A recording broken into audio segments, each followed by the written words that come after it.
We just learned how to take two data sets with the same fields and union them together to make a longer data set. Well, what if you want to blend multiple data sets with different data? For instance, pretend we want to create this really great 360 view of our customers, so we can build a predictive model from it. We'll want to start with as much information about the customers that we can get before we can determine which variables we'll want to use in the model. We'll take a transaction data set that's summarized to the customer level, showing their total transactions, total spend, etc. Then we might want to use another data set that shows what marketing campaigns they responded to.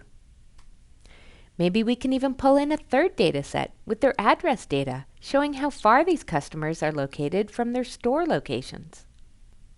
To blend these data sets together, we'll need some information in common amongst all three of these files.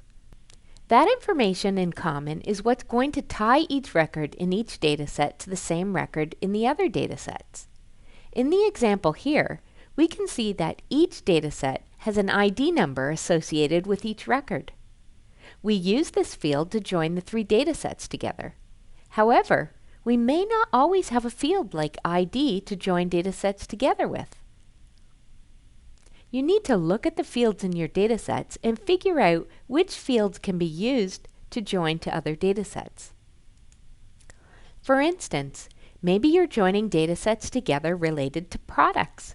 In that case, you might be able to use some kind of product code or SKU, which stands for stock keeping unit, and is frequently represented by a machine barcode. Or maybe you have to use a combination of fields that might make the record unique. For instance, if you don't have a customer ID on each record, maybe you have to join on first name, last name, and address fields to identify the same customers in each data set.